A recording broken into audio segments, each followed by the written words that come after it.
Hi, it's Sandra from SandraD Imagery, and this is a fun image that I wanted to play with, and it was all about the little girl who was AI generated. I had a vision that I wanted to place her in a foreground or a background with cracked mud. I have no idea why, I just let my imagination roam. I looked into the photography stash and I didn't have anything that I felt would work, so Adobe stock to the rescue. This is from the free stock, and you can get a number of free images or photos or vectors if you have an Adobe account. Once I had the background, it was a matter of playtime. Let's dive in and have some fun to see how I created this image. This is the base image that I started with, and as I mentioned before, I got it from Adobe stock, and as soon as I saw it, I knew exactly that's what I wanted to use. I didn't want the landscape in the background or the sky, but it was more about choosing this image because of the foreground. I knew I was going to replace the sky, and I'll turn the next layer on. This is the sky that I chose. It's a textured sky overlay available in the shop, and I'll often use or replace the sky with a textured sky overlay. The reason that I chose this one is I love the soft muted colours, and it didn't over-dominate the beautiful colour of the cracked mud in the foreground. I've also extended the canvas because I wasn't sure what I was going to do in this area, whether I was going to add a balloon or a bird. So I've extended that canvas, and I will fix that up later. The next layer that I'm going to add is the little girl. Now there she is, as I've placed her in after I've done my selections. This is what she looked like as she came out of the AI generation. I love the vintage colours and tones. I knew I didn't want the background, but when I selected her, the actual strings that were coming off the fish were too fine to select, so I've come up with a workaround or another option. The other area that I looked at is with her legs. She's got no feet attached, poor little thing. But I knew that I had to put her into a background and do a bit of disguise work to make up for that. Let's go in and see what I've done. I've patched up the sky or the extended canvas. I'll turn that layer off and on, and I've still left a little bit there because I was unsure of what I was going to do. The next layer is what I did, or what I call is the disguise work, because she's got no legs or feet attached, and so it made it hard to blend her into that cracked mud. So the idea came to me that I thought, I can put some water in that foreground. I'll turn that layer on, and what you're actually seeing is a portion of water, and it was a technique that I hadn't tried before.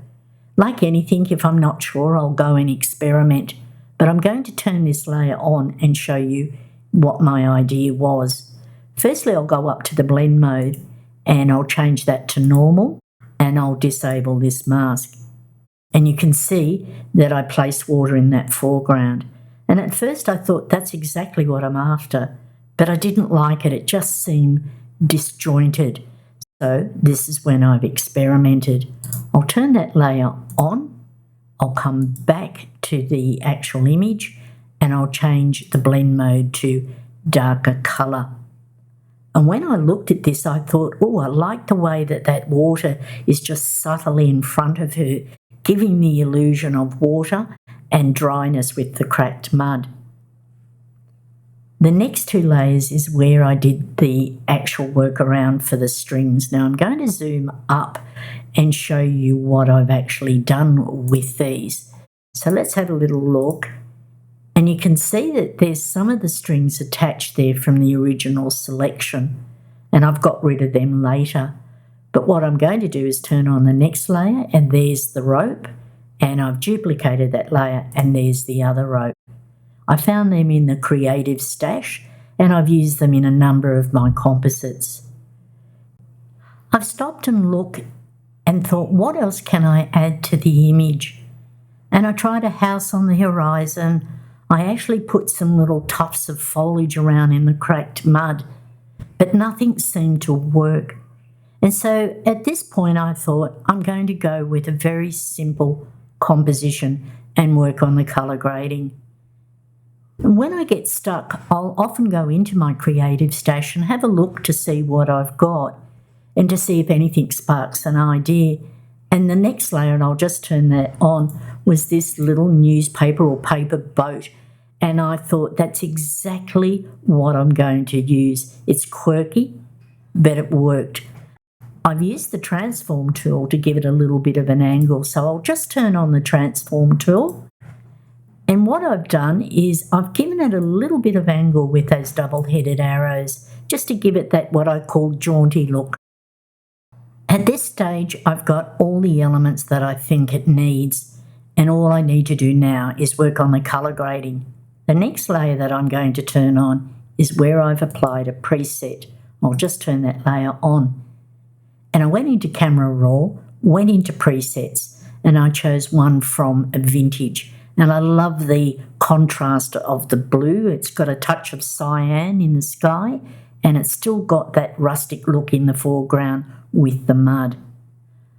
The next layer, I've turned that on, and it's a stamp visible layer because that's my stop. Let's look, make sure is there anything else that I want to add into that. Next, I've gone into Nik Collection, which is a filter program, and I've gone into analog, which gives you different choices, or vintage look, classic camera, Kodak. There's a number of filters. So I'm going to turn that layer on, and you can see now it's got what I call a strong vintage or classic look to it. I'll turn that layer off and on, and it's given now some depth in the colouring, and that's exactly what I wanted. The next layer is where I brushed in some texture into her face. When you're creating with AI-generated images, particularly people, their skin can look very plastic. So I've just brushed in some light texture to give it a little bit more of a textured feel to her face. The next layer, I'll just turn that on. That's a stamp visible layer. I've stopped, I've looked, and I thought, is there any more I can do to this or add another element? I've duplicated one of the fish in there and I've just made it smaller. When I've done this, to me it gave a balance of working in 3. If I'm adding elements, depending on what they are, I might work on an uneven number, 3, 5, or 7, and it just gives a little bit of a balance. When I'm looking at it now, I'm thinking, what else can I do? Now it's up to colour grading. I'll do a hue and saturation level, and I'll just turn the properties on, and I've actually dialed that right down to -40. So I've toned down those colours. And again, this is how I build up my colour depth. When I look at the image now, am I happy with it? And I've got this texture that I do love, and I'll just turn this layer on, and it gives a real grungy look. I'm actually going to go up to the blend mode. It's soft light, it's normal, and I'll change the opacity to 55, and I'll disable the mask, and there's my texture. And it's cracked paint, and it's got some beautiful colouring, and it works when you just dial down the opacity and the actual blend mode. Let's get it back to right where it's just sitting there now with soft light, blend mode at 55%. And it gives more depth to the colours and a textured look. Next layer, I'll turn that on. What I've done to that is just a little bit of brightening with one of my actions. I'll turn that layer off and on. Just gives it a light lift. I'm looking at it and thinking, am I missing something here? Why not? I'll go in and put a cloud above the head. And whenever I'm doing brushwork, I always do it on a blank layer, and I use one of the Photoshop brushes from my cloud collection available in the shop. Let's have a look at the blend mode. Soft light and opacity is 92. So it dials down that actual brush instead of being a harsh white. Let's change that to normal, And let's put that up to 100%. And to me, that's quite strong, over-dominates the girl and takes away the viewer's eye from the little girl. So I'm just going to turn that back to get it right where I want it. Now I know that this is where I'm finishing. So I've done a patch on the sky. I've done a levels to get some tones in there, and I've done a clipping mask on the layer underneath. Turn that layer off and on, very subtle. Next layer, I'll turn that on, stamp visible layer, and as a finishing touch, there's levels with the clipping mask. And all I've done is to the face, just to give it a little bit of lift. And sometimes you have to do that when you're applying textures or you're adding presets or color grading techniques, just to give that little bit of lift. And there she is. And I've called her the little girl from past. Here is a bonus section for you. I'm going to show you how I use Photoshop's selection tools to select the girl and the fish. But let's have a look at the image first, and you can actually see those fine strings that are attached to the fish. They'd be too hard to select.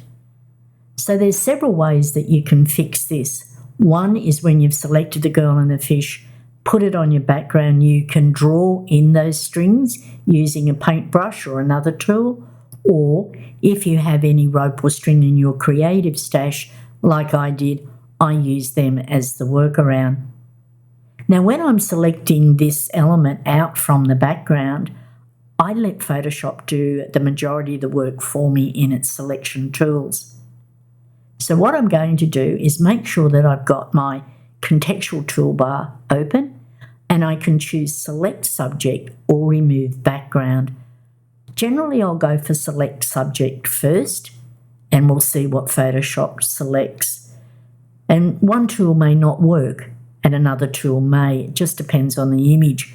It's done a good selection of the girl, but it hasn't added in the fish, which I want those fish in.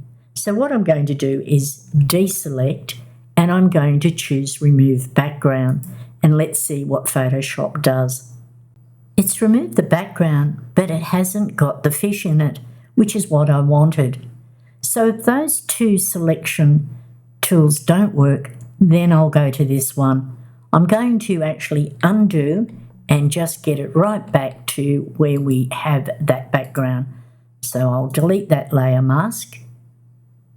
The next selection that I'm going to try is coming up to here on the toolbar, and I'm going to choose Object Selection Tool. I'll click on that, I'll come over to the image, and what I'm going to do is click, hold and drag a square big enough to take in all the elements, the fish and the girl. Once I let go of the mouse, let's see what Photoshop does. And what a great selection. Now let's come in and have a look, and it's actually selected those very fine strings, but it may not get a complete selection of it. So what I'm going to do is I'm going to put that selection into a mask, and let's have a look. A fabulous selection, but when I zoom up, you can actually see that there's parts missing of those actual strings, and there's some blue in there. I'm not going to waste time in fiddling around with this, so what I'm going to do is grab my brush tool, make sure I'm on black. I'll just make my brush a little bit smaller, and I'm just going to mask away what I actually want. I'll make sure that opacity is at 100%, and I'm going to mask away those lines. This will be easier and replacing it with either the rope or painting in the lines. So it's just a little bit of mask work. We'll tidy that up and get rid of that. And then we'll just come along here and let's have a look. So for this image, the best selection tool was the Object Selection tool. I'll always go for Select Subject first, Remove Background. If those two don't work, then I'll go for this tool. And each image, whether it's an AI generation image or whether it's a photo, you'll need to use different selection tools. It's not one size fits all. Thank you for watching, and if you like this tutorial, don't forget to subscribe. Have fun being creative.